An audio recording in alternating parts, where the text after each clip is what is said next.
C'est pareil pour l'agriculture. Pourquoi? Puisqu'à Mayotte, on a plein de terrains que ça appartient au privé. Pourquoi? Comme a dit notre cher ami Ben Amada, qui est un grand visionnaire. Je le remercie de nous ouvrir les yeux. Lui et Mouamato et quelques-uns, comme lui et la guerrière, qu'on pourrait louer aux propriétaires leur terrain, les mairies, et puis en faire des terrains agricoles pour pouvoir avoir nos propres fruits et légumes, parce que vous vous rendez pas compte, quand on achète 2 poivrons à Mayotte pour 15 € minimum, parfois ça monte jusqu'à 20 €. La vie chère à Mayotte, c'est 40% plus cher qu'en métropole. Alors là, par contre, les taxes, on est département maintenant, on est à jour pour les taxes, hein. Mais par contre, pour les droits, pour nos droits à la retraite, aux allocations familiales, au RSA, alors là, on prend notre temps. On prend notre temps.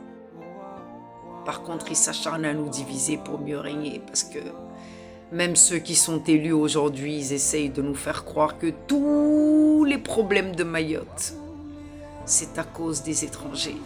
Faux. Faux. Vous croyez vraiment, les anciens, que si on voulait que Mayotte appartienne, la capitale de Mayotte parte à la Grande Comore, elle serait partie sans l'autorisation du français? Faux. Faux. Donc réveillons-nous. Réveillons-nous, les gens. Votons Jean-Luc Mélenchon en 2027. Et essayons d'avoir des députés LFI aussi. Il n'y a que comme ça qu'on arrivera à changer la donne ici à Mayotte.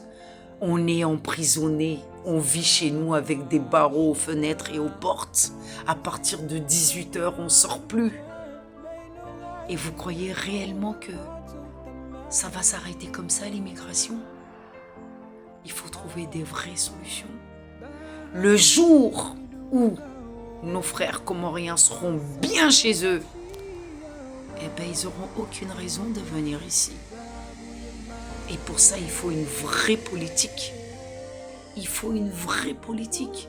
Et la seule pour l'instant qui nous donne l'espoir, c'est Jean-Luc Mélenchon.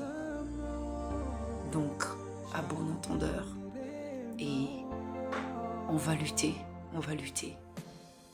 On va travailler pour arriver à le faire élire et faire élire des députés, pourquoi pas des maires et les filles. Parce qu'aujourd'hui, les partis politiques, ils sont là à Mayotte. Et c'est une honte de voir qu'on vote le Front National. Vous savez, quand je vous ai dit que j'ai grandi en France, eh ben à l'époque, je ne connaissais pas la politique, hein. Par contre, ce qu'on savait, c'est que le Front National, c'était l'ennemi.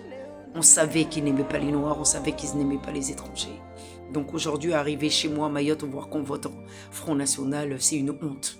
Donc il est temps, c'est pas de votre faute, hein, vous qui y croyez, mais vous voyez bien que depuis qu'on fait ça, qu'est-ce qui a changé? Qu'est-ce qui a changé?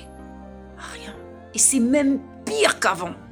Donc, vous n'avez jamais pensé à changer complètement de politique pour pouvoir voir ce que ça va donner. Eh ben moi, je vous dis que quand les gens sont bien chez eux, ils n'ont aucune raison de venir ici. Et quand Jean-Luc Mélenchon sera élu, on va l'enlever, ce séjour territorialisé.